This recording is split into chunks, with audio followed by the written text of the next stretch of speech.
Hello students, welcome back to elite tutors. चलिए इस video में हम स्टार्ट करेंगे 1 मार्क्स के क्वेश्चन। एमसीक्यू नहीं रहेगा स्टूडेंट्स। अभी तक हमने देखा था पिछले वीडियो तक एमसीक्यू, इस बार ये एमसीक्यू नहीं है और ये भी क्वेश्चन बोर्ड एग्जाम में आता है। तो चलिए इंपॉर्टेंट क्वेश्चन हम देखेंगे और एक दो क्वेश्चन है जो बोर्ड एग्जाम में ऑलरेडी आ चुके हैं वो भी कवर करेंगे। सिंपल क्वेश्चन रहेंगे स्टूडेंट्स इसके लिए, और आपको थोड़ा बेसिक्स आना भी चाहिए और इसीलिए आपको फटाफट समझ में आएगा। तो चलिए शुरू करते हैं। सबसे पहला क्वेश्चन आप जो देख रहे हो वो क्या लिखा, देखिए in the figure line P Q is parallel to side B C. तो लाइन पी क्यू जो है वो बी सी को पैरेलल है। तो एक चीज़ आपको ये समझना है कि P Q is parallel to B C. फिर आपसे सिर्फ इतना बोला कि write the ratio in which side A B and A C are divided proportionality. तो आपको वो रेशियो बताना है जिसमें ये ए बी और ए सी एक प्रोपोर्शन में डिवाइड हुए हैं, और आपको क्या बोला कि ऑल्सो गिव योर रीजन। तो अब आप बताइए कि अगर एक ट्रायंगल के अंदर कोई एक ऐसा लाइन है जो किसी एक साइड को अगर पैरेलल होता है तो आपको क्या मिलता है स्टूडेंट्स? आपको एक रेशियो मिलता है जिसको आप बीपीटी बोलते हैं, बेसिक प्रोपोर्शनलिटी थ्योरम का के बेस पे। वो ये होता है कि ए बी ये वाला segment upon P B is equal to A Q upon Q C. तो आपको बस इतना ही बताना है। तो आप सॉल्यूशन में, क्योंकि सिंस 1 ही मार्क का है तो आपको ज़्यादा डिटेल में नहीं लिखना है, तो आपको लिखना है कि ए पी, तो A P upon P B is equal to A Q upon Q C, A Q upon Q C. तो ये जो आंसर है वो इसका है कि write the ratio in which sides A B and A C are divided proportionality. तो ये वो रेशियो है, और आपको बोला कि ऑल्सो गिव योर रीजन। तो आपका रीजन क्या है? आपने ये रेशियो अपने मर्जी से नहीं लिखा है, आपने ये रेशियो लिखा है एक थ्योरम से जिसका नाम है बेसिक प्रोपोर्शनलिटी थ्योरम। तो आपको यहाँ पे रीजन देना है कि by basic theorem, by basic proportionality theorem, बस इतना बोलना है। और इतना ही है इसके लिए, क्योंकि 1 मार्क का क्वेश्चन स्टूडेंट्स। चलिए इसके बाद देखते हैं सेकंड क्वेश्चन क्या लिखा कि observe the figure and state with reason whether line X Y is parallel to B C और नॉट। तो आपको इस क्वेश्चन में ये जो लाइन है एक्स वाई, चलिए ये वैल्यू दिया रहेगा क्योंकि आपको ये एक्स वाई लाइन जो है आपको प्रूव करना है कि बी सी को पैरेलल है। तो यहाँ पे देखिए इसके पहले वाले क्वेश्चन में लाइन पैरेलल दिया था और इस क्वेश्चन में आपसे पूछ रहा है कि लाइन पैरेलल है या नहीं है। तो ऐसे केस में बेसिक प्रोपोर्शनलिटी थ्योरम आप नहीं बोलोगे, आप बोलोगे converse of basic proportionality theorem. तो जब भी आपको लाइन बोलेगा कि आप प्रूव करो कि ये लाइन पैरेलल है या नहीं है, तो आपको क्या करना है, ये सारे जो वैल्यू दिए रहेंगे इसके रेशियो फाइंड आउट करना है। जैसे यहाँ पे हम सोल्यूशन में क्या लिखेंगे,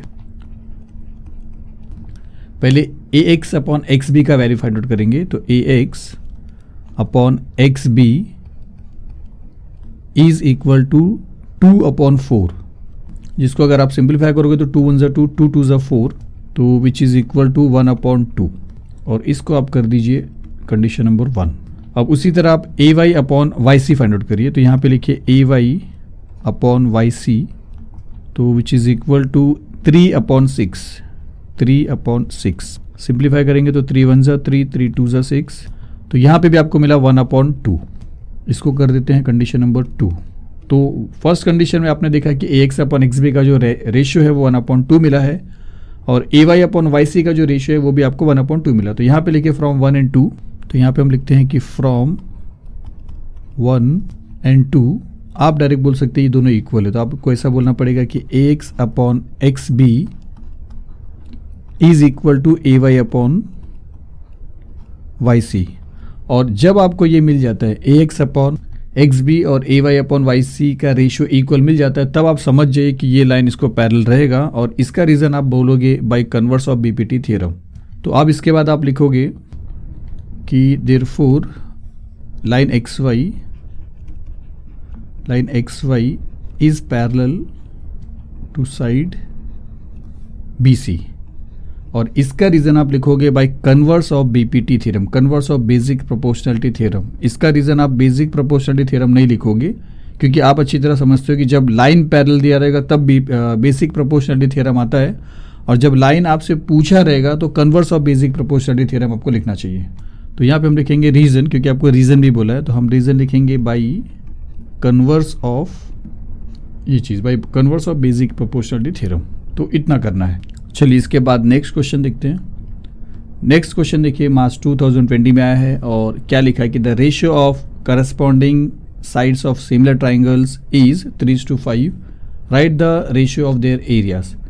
अब देखिए सिमिलर ट्राइंगल के बाद जब आएगा तो एक तो ये सिमिलर ट्राइंगल का फॉर्मूला आप पढ़े हो कि जहाँ पे अगर दो ट्राइंगल सिमिलर हैं और उन दोनों ट्राइंगल के एरिया का रेशियो पूछा है तो कोई भी साइड के स्क्वायर के रेशियो के बराबर होता है। और एक तो आपने ये भी देखा है कि जब दो ट्राइंगल सिमिलर होते हैं तो उनके हर एक एंगल उसके हर करस्पॉन्डिंग एंगल के इक्वल में होता है और उसके जो साइड्स होते हैं वो ऐसे प्रोपोर्शन होते हैं। तो यहाँ पे आपको कैसे समझेगा कि आपको ये फॉर्मूला यूज़ करना है या ये फॉर्मूला यूज़ करना है। तो जब दो ट्राइंगल सिमिलर रहता है यहाँ पे भी और जब दो ट्राइंगल सिमिलर रहता है यहाँ पे भी, तो जब एरिया पूछा रहता है स्टूडेंट्स, एरिया के बारे में कोई चीज़ रहता है तो ये फॉर्मूला आता है, और जब एरिया नहीं पूछा रहेगा तो ये फॉर्मूला रहेगा। तो ये चीज़ आप क्लियर करिए। तो यहाँ पे आपको एरिया के बारे में पूछा, मतलब ये चीज़ नहीं रहेगा। तो फिर से देखिए कि the ratio of corresponding sides of similar triangle is 3:5। मतलब ये है कि जो ट्राइंगल सिमिलर है, सपोज करिए ये दो ट्राइंगल सिमिलर है तो यहाँ पे तीन साइड फॉर्म होता है AB, BC और AC, और उसका करस्पॉन्डिंग PQ, QR और PR होता है। तो कोई भी एक साइड का जो रेशियो है वो 3:5 है। आप समझ के चलिए कि AB/PQ 3:5 है। तो अगर यहाँ पे लिख रहा हूँ कि AB/PQ 3:5 मतलब 3/5 है, तो अब आपसे बोला कि write the ratio of there areas. तो एरिया का आंसर क्या आएगा, उनके एरिया के रेशियो का आंसर क्या आएगा। तो ये है एरिया का रेशियो। यहाँ पे अगर ऐसा लिखता हूँ कि therefore area of triangle ABC upon area of triangle PQR, तो अब यहाँ पे फॉर्मूला क्या बनेगा, आपका फॉर्मूला ये बनेगा कि AB² अपॉन PQ², जिसमें से AB/PQ का वैल्यू आपको यहाँ पे 3/5 दिख रहा है, तो आप लिखोगे 3/5 का स्क्वायर, और 3/5 का स्क्वायर, 3 का स्क्वायर 9, 5 का स्क्वायर 25, तो आपको मिलेगा 9/25। तो आपको यहाँ पे टोटल क्या क्या लिखना है, आप यहाँ पे शुरू कर सकते हो सॉल्यूशन, और आप ये लिख सकते हो जिसका वैल्यू आप लिख सकते हो गिवन। 1 मार्क का है, फिर भी इतना नहीं लिखना है आपको, लेकिन अगर लिख दोगे तो अच्छा है। फिर आप इसके बाद लिखोगे triangle ABC, let triangle ABC is similar to triangle PQR, या बेटर है कि ये आप पहले लिखिए सॉल्यूशन में, मैं आपको बोल रहा हूँ आप वैसे ही कर देना। इसको आप यहाँ पे लिखिए कि let triangle ABC is similar to triangle PQR, उसके बाद लिखिए एंड AB/PQ इज 3/5, और फिर आप लिखिए डायरेक्टली ये, और इसका रीज़न आपको यहाँ पे भी दे सकते हो या यहाँ पे देख सकते हो। और इसका रीज़न क्या रहेगा स्टूडेंट्स, इसका रीज़न रहेगा by theorem of areas of similar triangle. तो आपको ऐसा लिखना है by theorem of areas of similar triangle, ये आप लिख लीजिए स्टूडेंट्स। तो पहले आपको ये लिखना है, फिर आपको लिखना है let triangle ABC is similar to triangle PQR and AB/PQ is 3/5, therefore by theorem of areas of similar triangle आपको ये मिलेगा, और आपको ये मिलेगा लास्ट में आपको ये लिख देना है जो आपसे पूछा है कि the right the ratio of there areas. तो लिखेंगे आपके therefore the ratio of there areas is 9:5, 9:25, ये आपको लिखना है लास्ट में। सिंपल क्वेश्चन है लेकिन बोर्ड एग्जाम में पूछा भी स्टूडेंट्स। चलिए इसके आगे देखते हैं। इसके आगे आपका क्वेश्चन है कि in the figure line AX is parallel to line BY and which is parallel to line CZ। तो AX जो लाइन है वो BY को पैरेलल है और BY CZ को पैरेलल है, मतलब तीनों एक दूसरे को पैरेलल हो गए ये कंडीशन से। आपसे सिर्फ इतना बोला है कंप्लीट द फॉलोइंग रेशियो, एक रेशियो आपको दिया है और आपको बोला वो कंप्लीट करिए। तो जब भी तीन लाइन पैरेलल होते हैं और दो ट्रांसवर्सल होता है तो आप जानते हो कि intercepts made by 3 parallel lines के कंसेप्ट से आपको फॉर्मूला क्या मिलता है, आपको मिलता है AB/BC which is equal to XY/YZ। और ये सारे डिटेल हमने किया है स्टूडेंट जब हमने लेक्चर लिया है, ये तो हम डायरेक्टली आगे आ चुके हैं, यहाँ पे 1 मार्क का क्वेश्चन कर रहे हैं। आपने अगर प्रैक्टिस सेट देखा तो ये सब आपको क्लियर हो जाएगा। तो अगर AB/BC XY/YZ के इक्वल में है तो AB यहाँ पे दिया है तो अपॉन में क्या आ जाएगा, यहाँ पे BC आ जाएगा, और विच इज़ इक्वल टू XY/YZ है जिसमें से YZ दिया है तो XY बाकी है तो यहाँ पे आ जाएगा XY। तो इतना करना था स्टूडेंट्स। चलिए इजी था, इसके आगे देखते हैं। इसके आगे क्या है कि triangle PQR is similar to triangle XYZ, दो ट्राइंगल सिमिलर है, write the proportionality of its corresponding sides. यहाँ पे एरियाज के बारे में कुछ नहीं बोला है। तो आप जानते हो कि जब दो ट्राइंगल सिमिलर होता है तो एंगल्स के बारे में आप ये जानते हो कि हर इसका एक एक एंगल हर उसके करस्पॉन्डिंग एंगल के इक्वल होता है, और रेशियो कर साइड्स जो होते हैं उनके ये रेशियो होते हैं। तो यहाँ पे जो दो ट्राइंगल दिया है उसका नाम PQR और XYZ है। तो चलिए उसके बेस पे अगर हम लिखेंगे तो इसके बेस पे आपको ये रेशियो मिल रहा है, तो इसके बेस पे क्या मिलेगा वही लिख के आपको खत्म करना है। तो आप यहाँ पे सॉल्यूशन लिखोगे और लिखोगे कि triangle P Q R is similar to triangle X Y Z. आपसे कोई रीज़न नहीं बोला कि आप रीज़न भी बताइए, तो डायरेक्टली आप करस्पॉन्डिंग साइड्स के जो प्रोपोर्शन में वो बताओगे। तो आप कैसे बताओगे कि first two P Q upon इसका first two X Y is equal to Q R upon Y Z, second two, और लास्ट में आप बोलोगे, एक मिनट, कि P R upon X Z. तो बस इतना ही आपको बताना है, इससे ज़्यादा कुछ नहीं करना, ये सब तो नहीं लिखना, बस इतना ही आपको लिखना है इस क्वेश्चन के लिए। चलिए इसके बाद देखते हैं। इसके बाद फिर से ऐसी क्वेश्चन है कि अगर triangle A B C similar है ट्राइंगल एल एम एन को, मतलब if triangle A B C is similar to triangle L M N, और आगे बोला कि and angle A is 60 degree, then what will be the measure of angle L और state your reason. तो अब फिर से वही बात है कि जब दो ट्राइंगल सिमिलर होता है तो रेशियो के बारे में आपने पीछे देखा था इसके पहले, तो एंगल के बारे में आप जानते हो कि फर्स्ट एंगल के इक्वल में है, अगर ये सिंबल डायरेक्टली दिया है, तो सेकेंड एंगल सेकेंड के इक्वल में है, थर्ड एंगल थर्ड के इक्वल में। तो यहाँ पे एंगल ए एंगल एल के इक्वल रहेगा, एंगल बी एंगल एम के इक्वल रहेगा, और एंगल सी एंगल एन के ऊपर इक्वल रहेगा, जिसमें से ए का वैल्यू अगर 60 डिग्री दिया है, ए का वैल्यू, तो इसका करस्पॉन्डिंग एंगल एल है, तो एल भी क्या हो जाएगा, 60 हो जाएगा, और आपसे एल ही पूछा है स्टूडेंट्स। तो आप सॉल्यूशन में ऐसा लिखोगे कि triangle A B C is similar to triangle L M N, therefore angle A is congruent to angle L, या ऐसा बोल सकते हो कि that is angle A is equal to angle L and which is equal to 60 degree, क्योंकि आपको angle A का value यहाँ पे 60 डिग्री दिया है। अब आपको रीजन बोला है तो आप इसका रीजन लिख दोगे, रीजन बस वही लिखना, corresponding angle of similar triangle. तो आप लिखोगे करस्पॉन्डिंग, ठीक है, आप लिख लीजिए, मैं आपको बोल रहा हूँ corresponding angles of similar triangle, या एंगल लिख दीजिए अगर एक ही एंगल आप बता रहे हो, तो corresponding angle of similar triangle, बस इतना आपको बताना है। चलिए इसके बाद देख लेते हैं।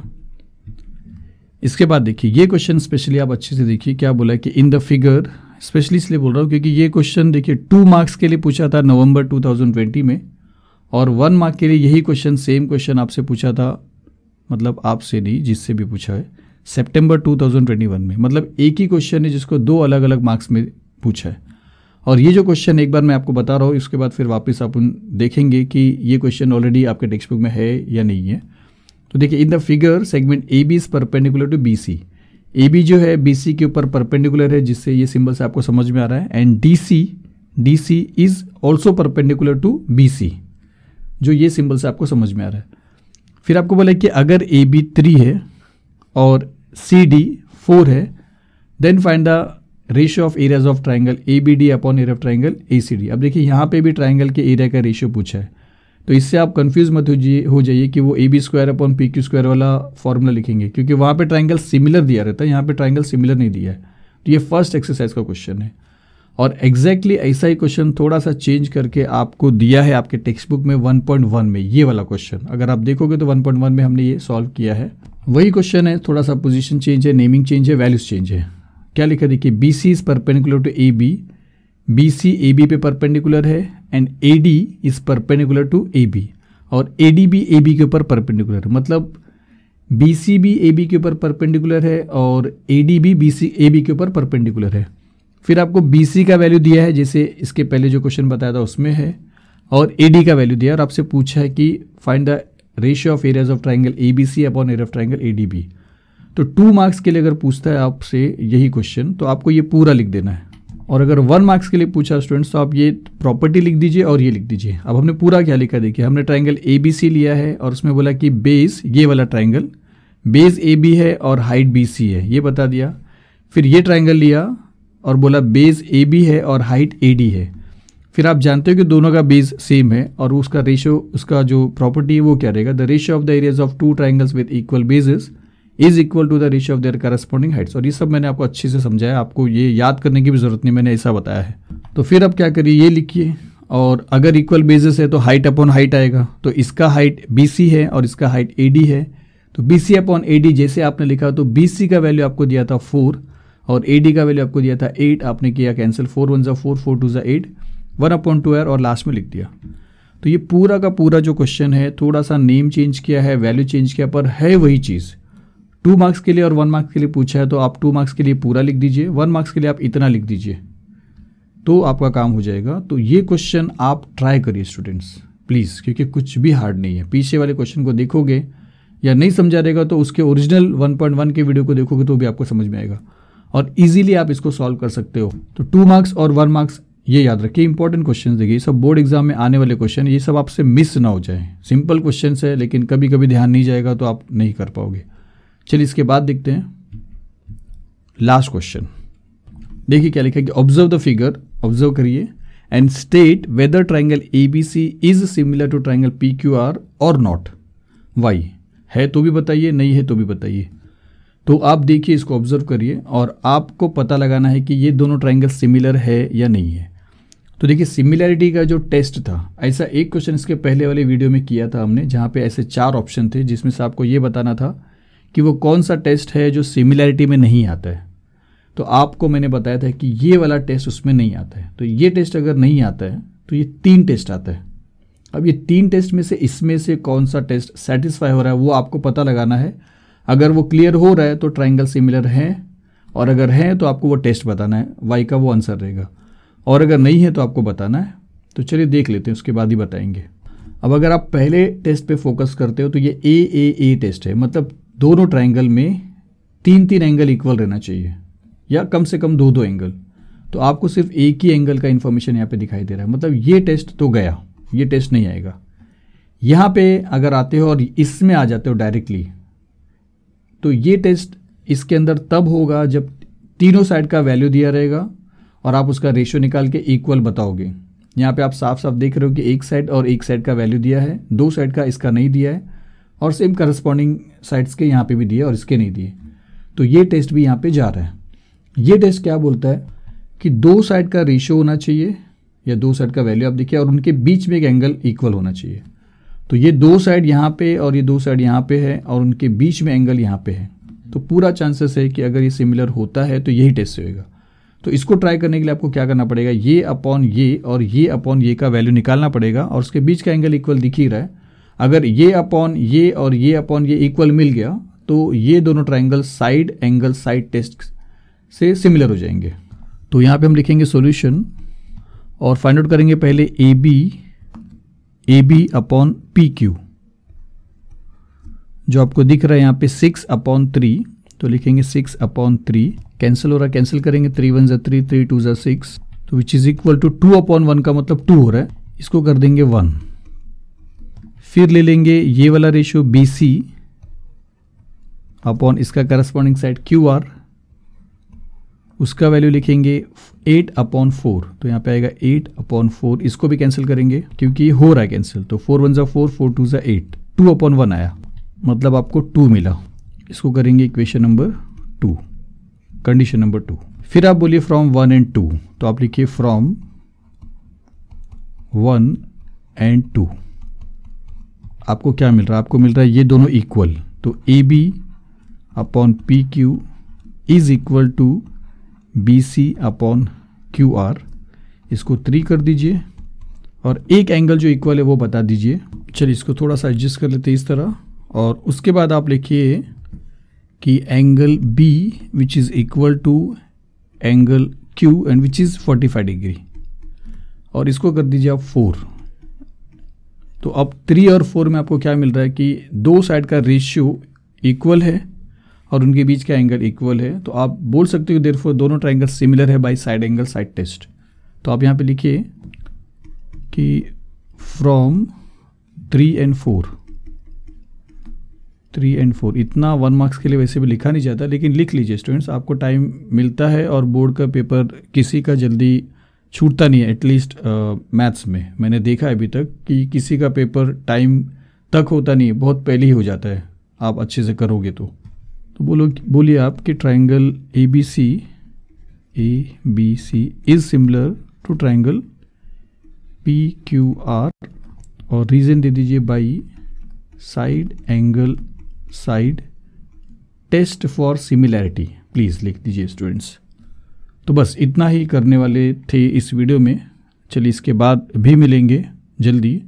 बताइए आपको समझ में आ रहा है या नहीं समझ में आ रहा है। चलिए मिलते हैं अगली वीडियो में। Thank you very much.